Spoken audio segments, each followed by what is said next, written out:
সাইয়েদিনা লূত আলাইহিস সালাম তিনি হচ্ছেন আমাদের জাতির পিতা। সাইয়েদিনা ইব্রাহিম খলিলুল্লাহ ইব্রাহিম আলাইহিস সালামের ভাতিজা, তিনি তার চাচার সঙ্গে ইরাকের বাবেল নগরী থেকে হিজরত করে ফিলিস্তিনে অবস্থিত বাইতুল মুকাদ্দাসের নিকটবর্তী এলাকা কেনানে হিজরত করে এসেছিলেন। সাইয়েদিনা লূত আলাইহিস সালামকে রব্বুল আলামিন ফিলিস্তিন এবং জর্ডানের মধ্যবর্তী এক অঞ্চল, যে অঞ্চলকে বলা হয় সাদুম অঞ্চল, ওই সাদুম অঞ্চলে বড় বড় 5টা শহর ছিল। সেই সাদুম অঞ্চলের জন্য লূত আলাইহিস সালামকে যিনি নবী হিসাবে প্রেরণ করলেন, গলার আওয়াজ বড় করে সবাই বলেন তিনি কি? তার সেই সম্প্রদায়ের লোকেরা আল্লাহর সাথে শিরক এবং কুফরে নিমজ্জিত হওয়ার পাশাপাশি সেই সম্প্রদায়ের লোকেরা সমকামিতার মতো জঘন্য গুনাহে লিপ্ত হয়েছিল। আল্লাহ তাআলা তাদের সংশোধনের জন্য সাইয়েদিনা লূত আলাইহিস সালামকে পাঠালেন। সাইয়েদিনা লূত আলাইহিস সালাম তিনি তার কওম, তার উম্মতকে এসে সাবধান করলেন, সতর্ক করলেন, তাদেরকে তিনি দাওয়াত দিলেন। কোরআনুল কারীমের 7 নম্বর সূরা সূরাতুল আরাফের 80 নম্বর আয়াত থেকে আল্লাহ তাআলা বলছেন, ওয়ালুতান إذ قال لقومه أتأتون الفاحشة ما سبقكم بها من أحد من العالمين। আল্লাহ তাআলা বলছেন, স্মরণ করো লূত আলাইহিস সালামের কথা। তিনি যখন তার সম্প্রদায়কে বললেন, হে আমার সম্প্রদায়, হে আমার জাতির লোকেরা, তোমরা তোমাদের যৌন চাহিদা নিবারণের জন্য তোমরা যে কাজ আরম্ভ করেছো, এই জঘন্য গুনাহ তোমাদের আগে এই দুনিয়াতে কেউ আর করে নাই। কেন অসভ্যের মতো এই জঘন্যতম গুনাহে তোমরা লিপ্ত হয়েছো? তিনি তার কওমকে আরো বলেছিলেন, ইন্নাকুম লাতাতুনার রিজালা শাহাওয়াতাম মিন দুনিন নিসাই বাল আনতুম কওমুম মুসরিফুন। তোমরা তোমাদের যৌন চাহিদা নিবারণের জন্য পুরুষ হয়ে পুরুষের কাছে যাচ্ছ। নারীর কাছে যাওয়ার দরকার ছিল, চলে যাচ্ছ পুরুষের কাছে। তোমরা যে ঘৃণ্য কাজ আরম্ভ করেছো, তোমরা সীমা লঙ্ঘনকারী জাতিতে পরিণত হয়েছো। তোমরা আল্লাহর দেওয়া নিয়মের ব্যত্যয় ঘটিয়ে সীমা লঙ্ঘন জাতিতে পরিণত হয়েছো। তোমরা যে কাজ আরম্ভ করেছো, সেই কাজ দুনিয়াতে তোমাদের আগে কেউ করে নাই। সংশোধন হয়ে যাও, আল্লাহকে ভয় করো। তিনি যখন তার কওমকে এই দাওয়াত দিলেন, তার কওমের লোকেরা তার সাথে কেমন আচরণ করলো আল্লাহ তাআলা কোরআনে কারীমে বললেন। তারা জবাব দিল, ওয়ামা কানা জওয়াবা কওমিহি ইল্লা আন ক্বালু আখরিজুহুম মিন ক্বরয়াতিকুম ইন্নাহুম উনাসুন ইয়াতাতাহহারুন। তারা জবাব দিয়েছিল, এই লূতকে আমাদের এলাকা থেকে বের করে দাও। সে এত পবিত্র মানুষ, এরকম পবিত্র মানুষকে আমরা আমাদের এলাকায় দেখতে চাই না। তাকে আমাদের এলাকা থেকে বের করে দাও। প্রথম বিরোধিতা এলাকা থেকে বের করে দাও, আমাদের এলাকায় সে যেন না থাকে। এমনকি তারা আরো বলেছিল, লূত আলাইহিস সালাম তাদের এই হুমকি ধামকির পরোয়া না করে তিনি তাদেরকে আবারও দাওয়াত দিলেন। ক্ষিপ্ত হয়ে তারা কি বলেছিল শুনে, সূরা শুআরার 167 নম্বর আয়াতে আল্লাহ তুলে দিলেন, লা ইল্লাম তানতাহি ইয়া লূত লাতাকুনান্না মিনাল মুখরাজিন। তুমি যদি তোমার এই দাওয়াত বন্ধ না করো, আমাদের এলাকা থেকে তোমাকে বহিষ্কৃত হতে হবে। লূত আলাইহিস সালাম তখন বললেন, আল্লাহকে ভয় করো। তোমরা যে জঘন্য কাজ আরম্ভ করেছো, এই জঘন্য কাজ এটা যদি চলমান রাখো, এতে যদি লিপ্ত থাকো, আল্লাহ তোমাদেরকে গজব দিয়ে ধ্বংস করে দিবেন। বেয়াদব অসভ্য এই জাতি আল্লাহর ভয়ের তোয়াক্কা না করে বেয়াদবিমূলক কথা বলেছিল। কিরকম দাম্ভিকতার সাথে তারা জবাব দিয়েছিল শুনেন। কোরআনুল কারীমের 29 নম্বর সূরা আনকাবুতের 29 এবং 30 নম্বর আয়াতে আল্লাহ তুলে দিলেন, ফামা কানা জাওয়াবা কওমিহি ইল্লা আন ক্বালু তিনা বিআযাবিল্লাহি ইন কুনতা মিনাস সাদিকিন। তারা বলেছিল যে আযাবের ভয় আমাদেরকে দেখাচ্ছ, ওই আযাব আমাদের উপরে পাল্লে নিয়ে আসো। নাউজুবিল্লাহ, কেমন বেয়াদব, কেমন সীমা লঙ্ঘনকারী জাতি। তারা যখন এই কথা বলল, সাইয়েদনা লূত আলাইহিস সালাম তখন আল্লাহর কাছে ফরিয়াদ করে বলেছিলেন, রব্বিনসুরনি আলাল কওমিল মুফসিদিন। হে আমাদের রব, হে আমার রব, এই সীমালঙ্ঘন জাতির উপরে তুমি আমাকে সাহায্য করো। আমার দাওয়াতেরা প্রত্যাখ্যান করেছে, এমনকি তোমার আযাবের ভয়ে তারা ভীত হয়ে নাই, বরং তারা বেয়াদবি করেছে। আল্লাহ তাআলা তখন তার নবীর ফরিয়াদ কবুল করলেন। কোন নবী যদি তার উম্মতের জন্য বদদুয়া করেন, সেটা বরদাস্ত করেন নাকি? আস্তে বলবেন না, জোরে বলেন কি? আল্লাহ তাআলা তখন গজবের সিদ্ধান্ত নিলেন। তবে আল্লাহ কোন জাতিকে ধ্বংস করার আগে আল্লাহ তাআলা শেষবারের মতো সুযোগ দেন। আল্লাহ তাআলা এই অসভ্য জাতিকে ধ্বংস করার আগে তাদেরকেও একটা সুযোগ দিয়েছিলেন। কিভাবে আল্লাহ সুযোগ দিলেন শোনেন। আল্লাহ তাআলা ফেরেশতাদেরকে মানুষের সুরত দিয়ে, সুন্দর কিছু যুবকের আকৃতি দিয়ে আল্লাহ তাআলা এদেরকে পাঠালেন। তারা লূত আলাইহিস সালামের বাড়িতে আসলো। লূত আলাইহিস সালাম তাদেরকে দেখে ঘাবড়ে গেলেন। তিনি অত্যন্ত ভীত বিহ্বল হয়ে গেলেন, কারণ তার জাতির লোকেরা এত খারাপ, এত অসভ্য, এরা পুরুষ হয়ে পুরুষের কাছে চলে যায়। তিনি চিন্তা করলেন, আমার এই বাড়িতে যদি এত সুন্দর সুন্দর যুবকেরা, নওজওয়ানেরা মেহমান হয়ে এসেছে, এটা যদি আমার ওই অসভ্য লোকেরা জানে, আমার জাতির সেই অসভ্য লোকেরা জানলে, এরা আমার এই মেহমানদের উপরে ঝাঁপিয়ে পড়তে পারে, তাদেরকে বেইজ্জত করে দিতে পারে। এই জন্য তিনি অত্যন্ত ভীত বিহ্বল হয়ে গিয়েছিলেন। তিনি বলেছিলেন, সূরা হুদের মধ্যে আল্লাহ কাহিনী তুলে দিয়েছেন। তিনি তখন বলেছিলেন, হাদা ইয়াউমুন নাসিব, আজকের এই দিনটা হলো আমার জন্য সংকটময় একটা দিন। লূত আলাইহিস সালামের স্ত্রী, তিনি কাফের ছিলেন। লূত আলাইহিস সালামের স্ত্রী, তিনি সমকামী ছিলেন না, কিন্তু সমকামীদেরকে সমর্থন করতেন। কথা কি বোঝা যায়? আপনাদেরকে কিচ্ছা শোনানোর জন্য আসি নাই, একটু পরে বুঝবেন যে আজকে এই আয়াত থেকে কেন আলোচনা শুরু হয়েছে। মনোযোগ আছে তো? লূত আলাইহিস সালামের স্ত্রী, তিনি কাফের ছিলেন, সমকামী ছিলেন না, কিন্তু সমকামীদেরকে সমর্থন করতেন।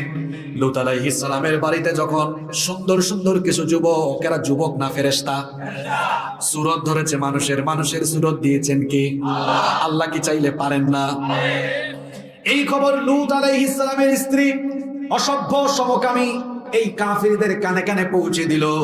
এই কথা শোনা মাত্রই অসভ্য এই লোকেরা লূত আলাইহিস সালামের বাড়ি ঘেরাও করে ফেললো।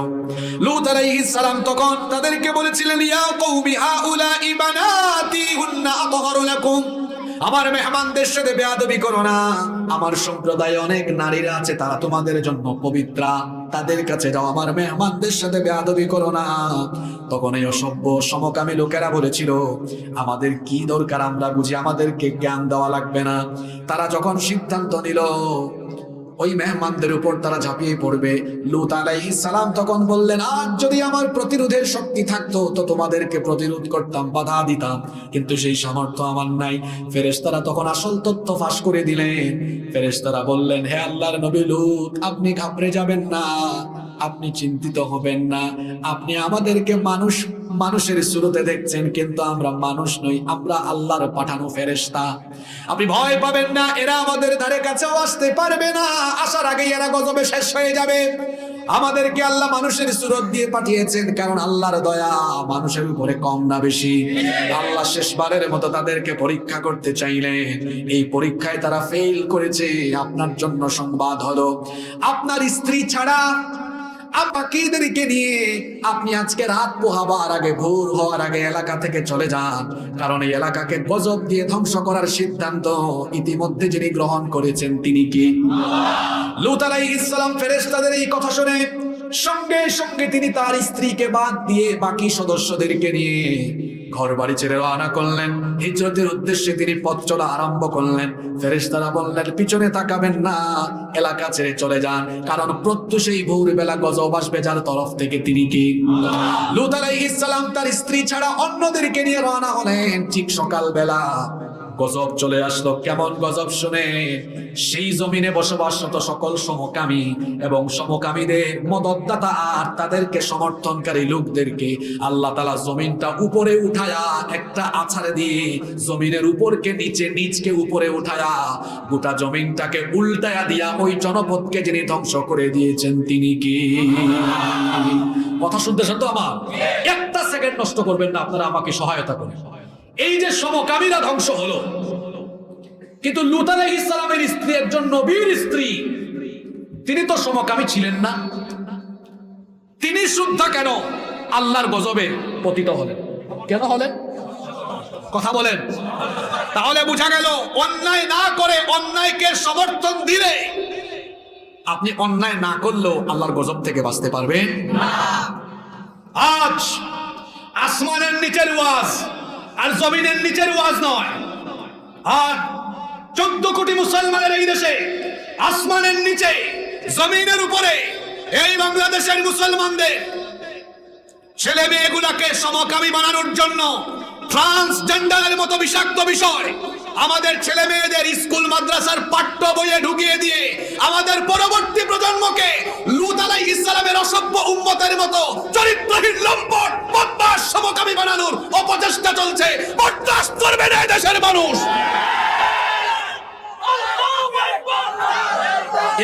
একবারে দাও, বসেন, একবারে দিবেন আপনি, লাইনে তুলে একবারে দেন। আজ আপনি রাজনীতির জন্য, দল কানুনি করে, দুনিয়াবি স্বার্থের জন্য, পদের জন্য যদি চুপচাপ থাকেন তো দেশের মানুষ আপনাকে চিনে রাখবে আপনি জাতীয় গাদ্দার, আপনি জাতীয় মুনাফিক। লূত নবীর স্ত্রী যেভাবে সমকামী না হয়েও সমকামিতাকে সমর্থন দেওয়ার কারণে গজবে নিপতিত হয়েছে, আপনার মতো চেহারা সুরতে ভালো মানুষের বেশ ধরে যারা অন্যায় না করেও চুপচাপ থেকেই অন্যায়কে যারা সমর্থন দিচ্ছেন, আল্লাহর কসম, আল্লাহর কুরআন হাতে নিয়ে বলছি, গজব থেকে আপনি বাঁচতে পারবেন না। দলাদলি বাদ দেন, দল কানামি বাদ দেন, স্বার্থ, ক্ষমতা সব আপাতত ভুলে যান।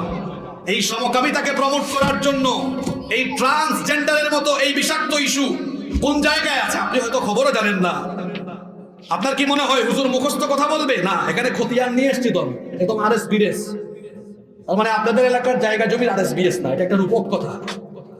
এখানে দেখুন আপনি, সমকামিতাকে আমাদের সমাজে ছড়িয়ে দেওয়ার জন্য ট্রান্সজেন্ডারের মতো ভয়াবহ ইস্যু আজকে আমাদের বাচ্চাদের স্কুল মাদ্রাসার পাঠ্য বইয়ে। এটা কোন বই? আমার কাছে আছে তো, আপনি বলা লাগবে না, আমি বলে দিচ্ছি। এটা হচ্ছে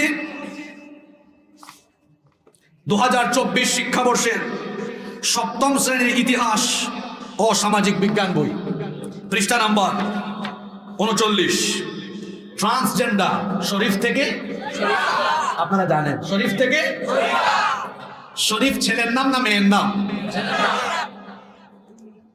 সে ছেলে, কিন্তু মনে মনে ভাবে সে ভুল দেহে আটকা পড়েছে, মনে মনে ভাবে সে একজন মেয়ে। এটা তার মনের রূপ। এটা তার কিসের রূপ? মনের রূপ। তো মনের রূপ হলে সে তার মনের চিকিৎসা করাবে, এটাই তো কথা। আচ্ছা বলেন তো, আল্লাহ তাআলা যাকে ছেলে বানিয়েছেন মনে মনে চাইলেই কি সে মেয়ে হতে পারবে?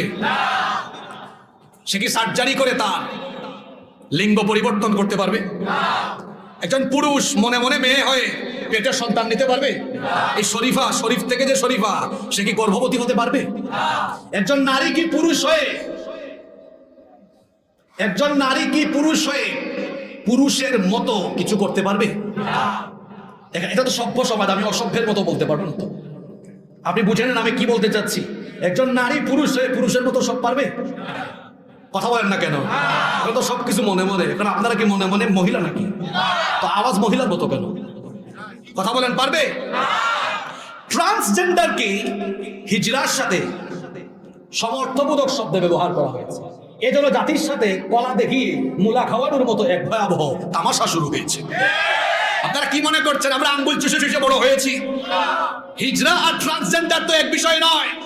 হিজরা হচ্ছে জন্মগত সমস্যা আর ট্রান্সজেন্ডার মানসিক সমস্যা। যিনি হিজড়া তিনি হয়তো জন্মগতভাবে সুস্থ যৌনাঙ্গ নিয়ে জন্ম নেন নাই, কিন্তু ট্রান্সজেন্ডার যে সে সুস্থ যৌনাঙ্গ নিয়ে জন্ম নিয়েছে।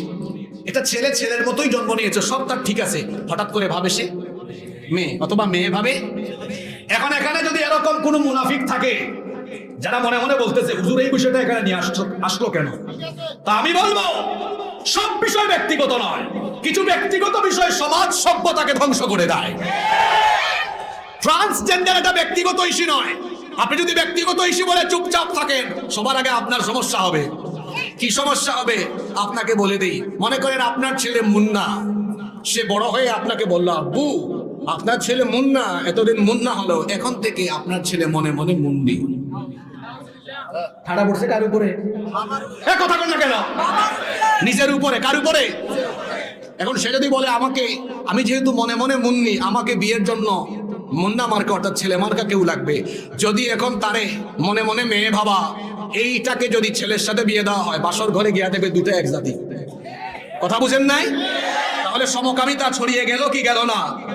আপনি এটাকে কি ভাবছেন? নরমাল ইস্যু ভাবছেন? আর আপনি বাপ, আপনি আরো বড় বিপদে পড়বেন যদি মেয়ে মনে মনে ছেলে হয় সম্পদ বন্টনের সময়। যদি আপনার মেয়ে মুন্নি বলে, আব্বু এখন তো আপনি সম্পদ ভাগ করবেন, কিন্তু আপনি সম্পদ ভাগ করার সময় জেনে রাখেন আমি এতদিন মুন্নি হলেও এখন মনে মনে মুন্না, ভাগ করেন তো সম্পদ। পেশ আছে না নাই? আর একটা বাচ্চা তার বয়স যখন 10-12 বছর 13 বছর, সে যেটা শিখবে ওই মানসিকতাই লালন করে বড় হবে। আমি কি ভুল বলেছি? ঠিক আছে না? তাহলে ক্লাস 7-এর বইতে আপনি এটা দিলেন, ছোট্ট বাচ্চা এগুলো, সে এগুলো এই ধারণা নিবে যে শরীফাতে পড়ছি যে মনে মনে ছেলে হলেও মনে মনে মেয়ে ভেবে সমাজে চলাফেরা করা যায়। এই ছেলেটা ইন্টারমিডিয়েটে যাওয়ার পরে, ইউনিভার্সিটিতে যাওয়ার পরে হলে তার সিট দরকার, হোস্টেলে সিট দরকার। এখন যদি কলেজের স্যারকে বলে, স্যার আমার নাম মুন্না, কিন্তু হোস্টেলে সিট পাওয়ার আগে এখন মনে মনে আমার মুন্নি ফিল হচ্ছে, নাউজুবিল্লাহ পড়ে বলেন, আগে আমার কথা শুনেন। এখন সে যদি দাবি করে, এটা আমাদের বইয়ে আছে, স্বীকৃতি দেওয়া আছে, আমি মুন্না হইলে কি হয়েছে, এখন হোস্টেলে সিট নেওয়ার সময় মনে মনে স্যার আমাকে মহিলা হোস্টেলে সিট দেন, পরের দিন কি হবে আপনারাই বুঝতেছেন। এক শেয়াল মুরগির খামারের পাশে এসে বলতেছে, দেখো মুরগি, আমাকে শেয়াল দেখলেও মনে মনে কিন্তু আমি মুরগি, তোমরা আমাকে তোমার সাথে থাকতে দাও। যদি মুরগির মন নরম হয়ে মুরগিরা বলে থাকুক এই শিয়াল আমাদের সাথে, সকালবেলা একটা মুরগি থাকবে, ওই মুরগির অবস্থা যা হবে, এই মুন্নি হয়ে কলেজের হোস্টেলে ঢুকলে তাই হবে। এই ট্রান্সজেন্ডারের মতো বিষাক্ত ইস্যু আমাদের সুনামণিদের বইয়ের ভেতরে ঢুকিয়ে দিয়ে আমাদের ছেলে মেয়ে, আমাদের নাতি নাতনিদেরকে সমকামী বানিয়ে এই সমাজকে নষ্টের অপচেষ্টা এই জাতিকে রুখে দিতে হবে। যারা এর সমর্থন দেয় তাদেরকেও এই জাতির লোকেরা চিহ্নিত করতে হবে। শাহরিয়ার কবির গত 28 জানুয়ারি প্রেস কনফারেন্স করে সে বলেছে, এগুলো নিয়ে যতই কথা হোক না কেন, এগুলো থাকুক, মোল্লারা এগুলো কিছু বুঝবে না। আমিও বলি যেমন কুকুর তারে তেমন মুগুর দেওয়া দরকার। তো আমি জবাবে বলেছিলাম, শাহরিয়ার কবির যেহেতু ট্রান্সজেন্ডার ইস্যুকে সমর্থন করে, তার উচিত নিজে আগে ট্রান্সজেন্ডার হয়ে বেশি দূরে না তার বউয়ের কাছে দেওয়া। সেজন্য তার বউকে গিয়ে বলে, দেখো বউ, তুমি এত বছর ধরে আমার সাথে সংসার করো, তুমি আমাকে কবির হিসাবেই চিনো, কিন্তু এখন থেকে মনে মনে আমি কবিরা বা কবরী। যা তোর বউকে এটা বলে দেখ, আমার তো মনে হয় তোর বউ তোরে দামি কোনো জুতা দিয়া না, একদম সেরা স্যান্ডেল দিয়া তোরে পিটাবে। আর তাকে আমার দেশের লোকেরা কি চোর জানি কয়। এটা আমি বলি নাই, আপনারা বলেছেন, এটা আপনারাও বলেন নাই, বলেছে এদেশে মুক্তিযুদ্ধে অংশগ্রহণকারী এক সেক্টর কমান্ডার। সুতরাং মুক্তিযুদ্ধে অংশগ্রহণকারী একজন সেক্টর কমান্ডারের কথাকে হালকা হিসাবে নেওয়া উচিত নয়। আমরা বলবো ওই সেক্টর কমান্ডারের বক্তব্য, তিনি বলেছেন 71 সালে যখন পাকিস্তানি হানাদারেরা এদেশের মানুষের উপরে নির্মম নিপীড়ন চালিয়েছে, তখন নাকি এই শাহরিয়ার কবির পাকিস্তানিদেরকে দেশি মুরগি সাপ্লাই দিয়েছে। যদি অভিযোগ সত্য হয়, আমরা বলছি না এটা আমার কথা, আমি বলছি ওই সেক্টর কমান্ডারের কথা। যদি সেক্টর কমান্ডার সাহেবের এই কথা সত্য হয়, তো আমি দায়িত্বশীল মহলকে বলবো ওনার কথাকে আমলে নিয়ে তদন্ত কমিটি গঠন করা হোক।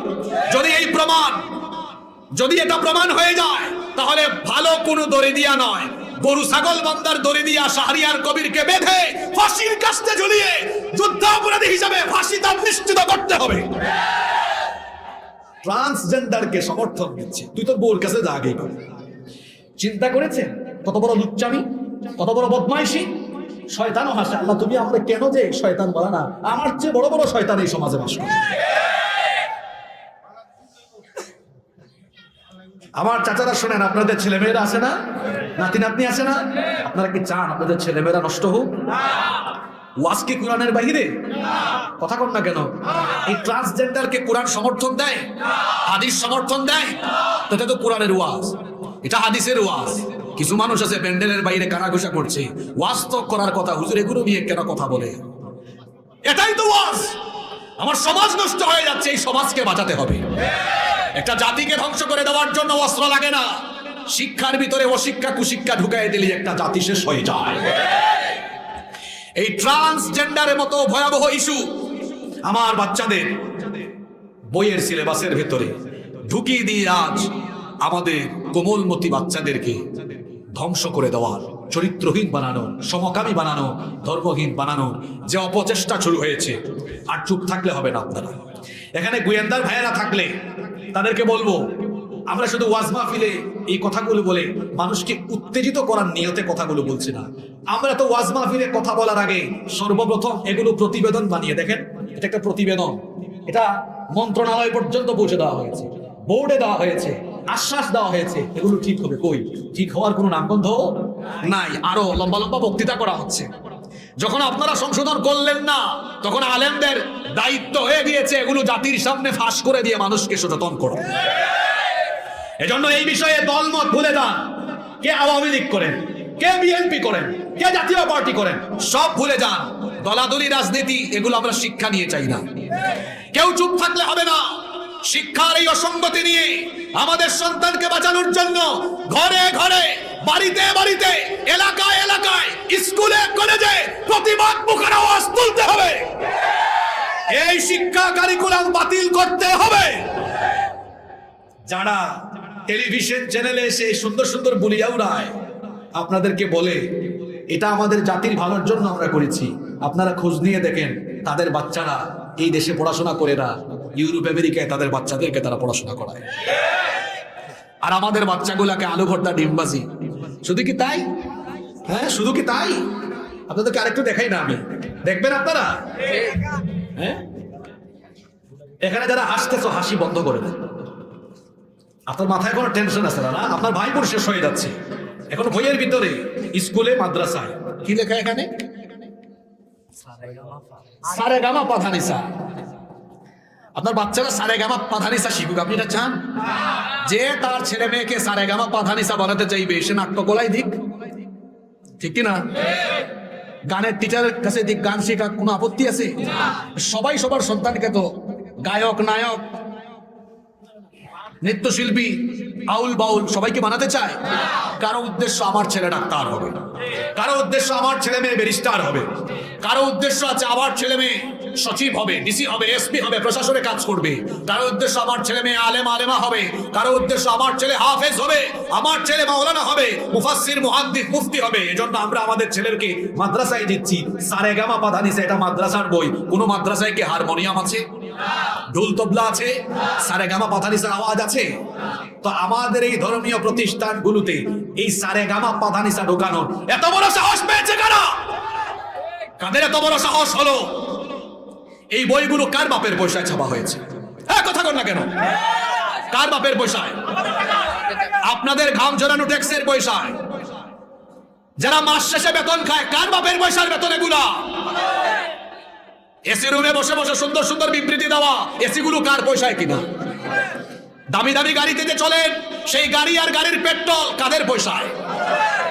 আমাদের ট্যাক্সের পয়সায় এসির বাতাস খাইয়া, আমাদের ট্যাক্সের পয়সায় গাড়ি আর গাড়ির পেট্রোল জ্বালায়া, আমাদের ট্যাক্সের পয়সায় বেতন খাইয়া, আমাদের ট্যাক্সের পয়সায় এইরকম বই ছাপিয়া আজে বাজে বিষয় ঢুকায়া এই জাতিকে আপনি বিবৃতি দিয়া কলা দেখায়া মুলা খাওয়াই দিবেন। বরদাস্ত করবে না দেশের মানুষ।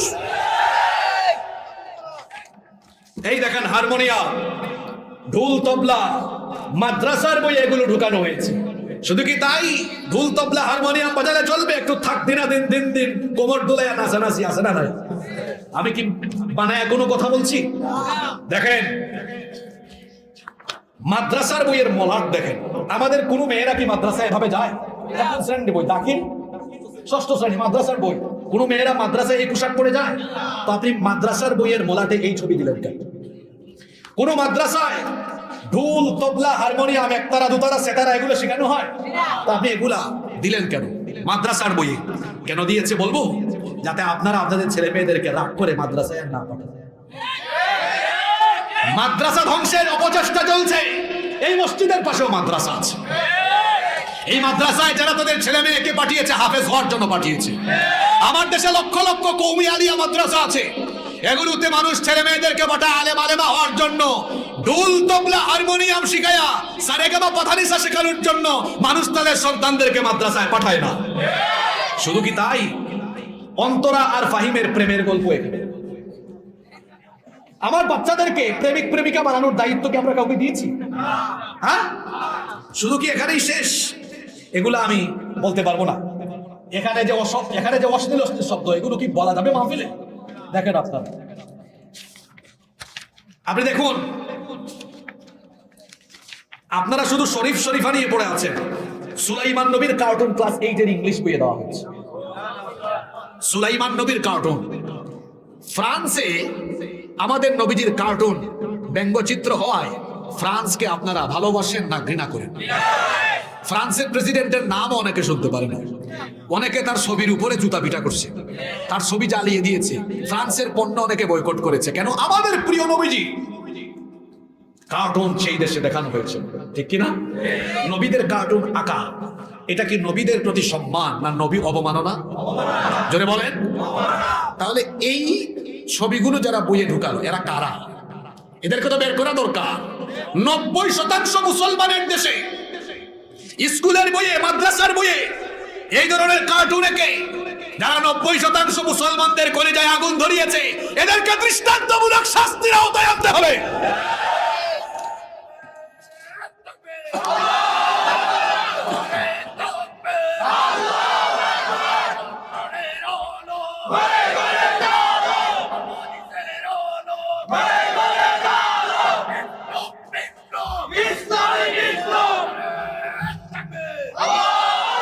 এই দেখুন, আপনারা তো কষ্ট পাবেন। স্বাস্থ্য সুরক্ষা বই। আপনার ছেলেকে, আপনার মেয়ে, জি আপনার ছেলে মেয়েকে আপনি জড়িয়ে ধরেন, আপনার ছেলে ভালো রেজাল্ট করে, মেয়ে ভালো রেজাল্ট করেন, কপালে চুমু খান। এই বইয়ে বলা হয়েছে এটা নিরাপদ স্পর্শ। ঠিক আছে, এটা নিরাপদ স্পর্শই তো। বলা হয়েছে মা বাবা যেমন তোমার হাত ধরে নিরাপদ স্পর্শ, একজন শিক্ষকও তোমার মাথায় এভাবে যদি হাত বুলিয়ে দেয় এটাও নিরাপদ স্পর্শ। আচ্ছা বলেন তো, স্কুল মাদ্রাসা যারা ছেলে মেয়েরা বড় হয়ে গেছে, আচ্ছা ছোট্ট একটা মেয়ে না হয় 4-5 বছরের, শিক্ষক আদর করে মাথায় হাত বুলিয়ে দিচ্ছে, ঠিক আছে মা অনেক ভালো করেছো। কিন্তু একটা ছেলে মেয়ে যখন বালেগা, একটা মেয়ে বালেগা যখন হয়ে যায়, স্কুলে হোক আর মাদ্রাসায় হোক, তখন কি আর তার গায়ে হাত দেওয়ার কোনো অধিকার কোনো শিক্ষকের আছে? কিন্তু বলা হয়েছে তোমার শিক্ষক যদি হাত বুলিয়ে দেয় মাথায়, এটা নিরাপদ স্পর্শ। আমি কিন্তু বানায় বলতেছি না, দেখেন শিক্ষক মাথায় হাত বুলিয়ে দিলেন, এটা নিরাপদ স্পর্শ। এতটুকু এরা শেষ করে নাই, বলেছে ঠিক তেমনি তোমার ক্লাসের যে ছেলে বন্ধু আছে, এই ছেলে বন্ধুদের হাত ধরে তুমি যদি হাঁটাহাঁটি ঘোরাঘুরি করো, এটাও নিরাপদ স্পর্শ। এটা যে ছেলে মেয়েরা শিখলো, তাহলে তাদের মন মানসিকতা কি ওইরকম হলো না? হলো কিনা? হাত ধরে হাঁটাহাঁটি করলো। তবে এখানে আবার বলেছে কি দেখেন, বলতেছে তোমার মা তোমাকে কপালে চুমু দিল, তোমার বন্ধু যেন তোমার কপালে চুমু দিতে না পারে। দেখেন তো কি বুঝাইতে চায় এরা। আচ্ছা, যখন একটা ছেলে মেয়ে হাত ধরে হাঁটাহাঁটি আরম্ভ করবে, ওইটা বাকি থাকবে? যারা বলে মোল্লারা কিচ্ছু বুঝে না, হাত ধরে হাঁটবে, এগুলো আপনারা বুঝবেন না, তো আমরাও বুঝাই দিই। দিহান আর আনুষ্কার কথা মনে আছে আপনাদের? যুবকরা কথা বলে না কেন? দিহান আনুষ্কার কথা ভুলে গিয়েছেন? এরা কোন ক্লাসের জানি ছিল? ক্লাস 6 মনে হয়। হ্যাঁ, ক্লাস 6 এর ছেলে মেয়ে দিহান আনুষ্কা ওই হাত ধরে ধরেই প্রথমে করেছিল। দুজন বসে বসে বন্ধু তো গ্রুপ স্টাডিও আরম্ভ করেছিল। তারপর দিহান তার পার্সোনাল রুমে নিয়ে একদম গ্রুপ স্টাডি করছে। কথা বুঝেন নাই? আপনি এইসব পড়াইয়া বলবেন মোল্লারা কিচ্ছু বুঝে না, আপনি কলা দেখাইয়া মুলা খাওয়াই দিবেন, এই জাতিকে এটা পারবেন না।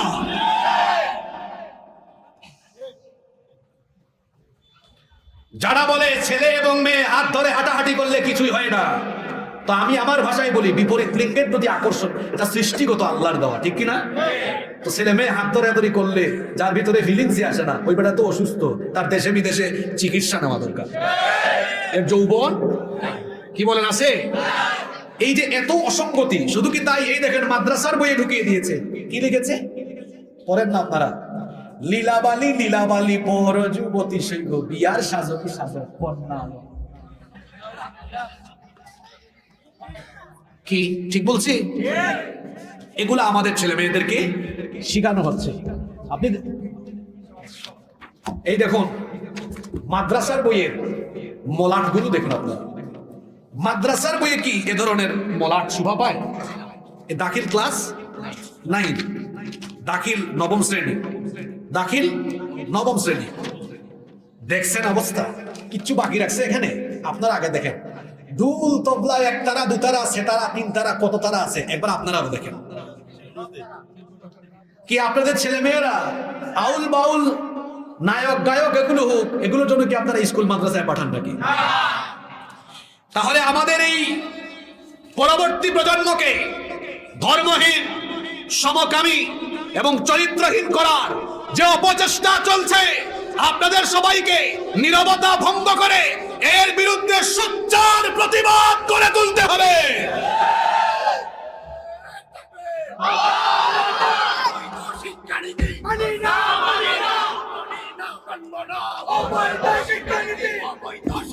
ভাই একটু অপেক্ষা করেন তো, বাকিদের কি হয়েছে আপনারা মানেন নাকি? তো এই ভাই যে এত সুন্দর স্লোগান দেয়, আবার অনেকে হাসাহাসি করে বেহায়ার মতো। একটু শরম লাগে না আপনার? লজ্জা লাগে না আপনার? আপনার ছেলে মেয়ে নষ্ট হয়, ভাই বোন নষ্ট হয়, বেহায়ার মতো মুখ দিয়ে হাসি আসে কেমনে আপনার?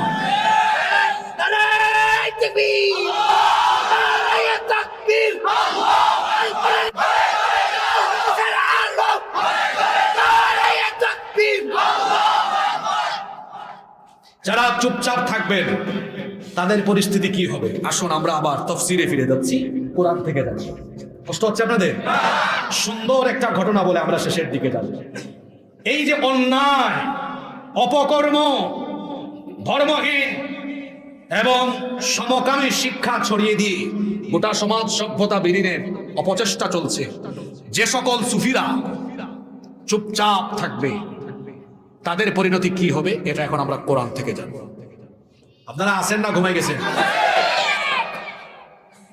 এই 1 ঘন্টা 1.5 ঘন্টার ওয়াজ থেকে কিছু শিক্ষা নিয়ে বাড়ি যেতে হবে। কি শিখছেন, কি বুঝছেন, এটা যেন মাথায় থাকে। পারবেন তো? অন্যায়, অপকর্ম, পাপাচার সমাজে চলে, এটা দেখে যদি কোনো মুমিন, কোনো ঈমানদার চুপচাপ থাকে, দুনিয়া এবং আখিরাতে সে আল্লাহর গজবে, আল্লাহর শাস্তিতে পড়বে। আল্লাহর শাস্তি এবং আল্লাহর গজব থেকে আমাদের বাঁচার দরকার আছে না নাই? তাহলে বাঁচবেন কেমনে শুনেন। আল্লাহ তাআলা কোরআনুল কারীমের 8 নম্বর সূরা সূরাতুল আনফালের 25 নম্বর আয়াতে বলছেন, واتقوا فتنة لا تصيبن الذين ظلموا منكم خاصة واعلموا أن الله شديد العقاب। আল্লাহ তাআলা বলছেন, সতর্ক হয়ে যাও, সাবধান হয়ে যাও সেই সকল বালা মুসিবত থেকে যা শুধুমাত্র বিপদ মুসিবতের কারণ যারা, তাদের উপরেই নাজিল হবে না, বরং সমাজের অন্যায় অত্যাচার দেখে যারা চুপচাপ থাকবে তাদের উপরেও সেই গজব আসবে, যার তরফ থেকে তিনি কি। সুন্দর একটা ঘটনা বলবো সুন্দর একটা ঘটনা বলছি, দাউদ আলাইহিস সালামের সময়কার ঘটনা। দাউদ আলাইহিস সালামের মুজিজা ছিল, দাউদ নবীকে আল্লাহ তাআলা এত সুন্দর ভয়েস, এত সুন্দর কণ্ঠ দিয়েছিলেন, তিনি তার উপরে নাজিল হওয়া জাবুর যখন তেলাওয়াত করতেন, তার তেলাওয়াতের মাধুর্যতায় উড়ন্ত জিনেরা উড়ন্ত অবস্থা বন্ধ করে নদী আর সাগরের মাছেরা কিনারায় উঠে তার তেলাওয়াত শোনার জন্য পাগল পাড়া হয়ে যেত। দাউদ আলাইহিস সালামের সময়ের লোকেরা, তার উম্মতের মানুষ, মাছ ধরে জীবিকা নির্বাহ করত। সাগরের তীরে, সাগরের তীর ঘেঁষা অঞ্চল হওয়ায় মাছ ধরে মাছ বিক্রি করে তারা জীবিকা নির্বাহ করত। শনিবারের দিনে মাছ ধরা নিষিদ্ধ ছিল। এই আইনটা কার? আসতে বলবেন না, পুরুষ মানুষের মতো সবাই বলেন আইনটা কার? শনিবারের দিনে মাছ ধরা নিষিদ্ধ ছিল, কিন্তু আল্লাহর আইনকে অমান্য করে দাউদ আলাইহিস সালামের উম্মতের লোকেরা মাছ ধরলো। আর এই মাছ ধরাকে কেন্দ্র করে বনি ইসরাইলের মধ্যে 3 শ্রেণীতে মানুষ ভাগ হয়ে গেল। জুড়ে বলেন কয় শ্রেণী? আল্লাহ তাআলা এই ঘটনা কোরআনে কারীমে ইরশাদ করছেন। কোরআনুল কারীমের 2 নম্বর সূরাতুল বাকারাহ 65 নম্বর আয়াতে আল্লাহ বলছেন, ওয়ালাকাদ আলিমতুমুল্লাযীনা আতাদাউ মিনকুম ফিস সাবতি ফাকুলনা লাহুম কুনু কিরাদাতান খাসিঈন। অবশ্যই শনিবারের ঘটনা তোমাদের জানা আছে। এই শনিবারের বিধান লঙ্ঘনকারীদেরকে ধ্বংস করে দিয়েছেন কে? ঘটনাটা মনোযোগ দিয়ে শোনেন। কথায় আছে, শেষ ভালো যার সব ভালো। শনিবারে মাছ ধরা নিষিদ্ধ।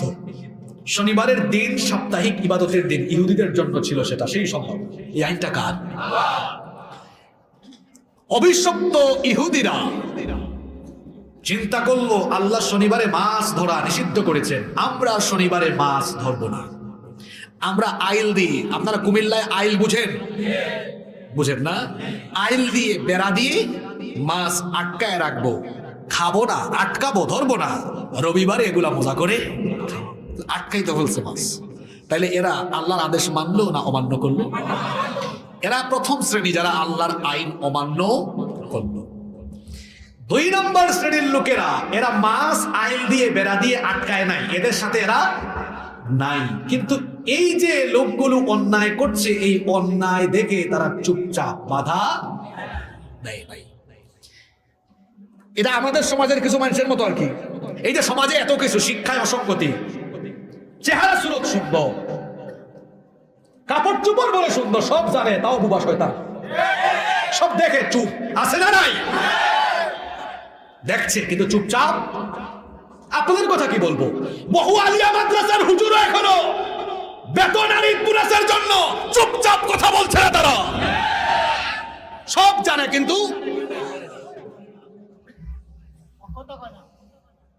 কয় নাম্বার শ্রেণী এরা? মাথা ঠিক আছে তো আপনাদের? কোন জায়গায় আছি মনে আছে তো?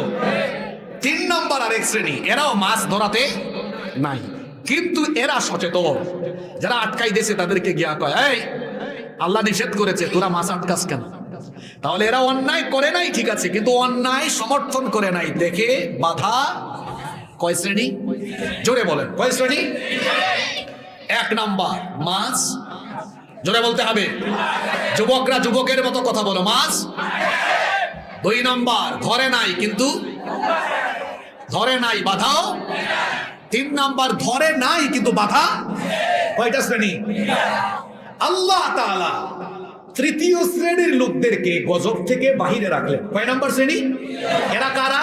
ধরে নাই, আবার বাধা, এদেরকে আল্লাহ বাদ দিলেন। বাদ দিয়া বাকি থাকলো কয় শ্রেণী? এই 2 শ্রেণীর 70,000 ইহুদিকে, যুবকগুলোকে আল্লাহ তাআলা বানর বানালেন, আর বাকিদেরকে আল্লাহ তাআলা শূকরে পরিণত। 70,000 ইহুদিকে বানর এবং শূকরে পরিণত করা হলো। এখন আপনাদের প্রশ্ন হলো, এই 2 শ্রেণীর মধ্যে তো 1 শ্রেণী আছে এরা মাছ ধরাধরিতে, তাহলে এরা কেন এই বিপদে পড়বে? জোরে বলেন, জোরে বলেন। আজ যে অন্যায়, যে সমকামিতা বইয়ে ঢুকানো হয়েছে, যে ধর্মহীন শিক্ষা জাতির ঘাড়ে চাপিয়ে দেওয়া হচ্ছে, প্রত্যেককে বলে যাচ্ছি এখানে আমি আল্লাহর কোরআন হাতে নিয়ে সবাইকে বলে যাচ্ছি, এটা দেখে যারা নীরব থাকবেন। আপনি ভাবছেন তো আমার কি হয়েছে, আমার ছেলে মেয়েরা দেশের বাইরে থাকে, আমার ছেলে মেয়েরা পড়ে না, আপনি অন্যায় দেখে আর চুপচাপ থাকবেন। আমি কোরআন হাতে নিয়ে বলে যাচ্ছি, দুনিয়াতেও আপনার খবর আছে, আখিরাতেও আপনার খবর আছে।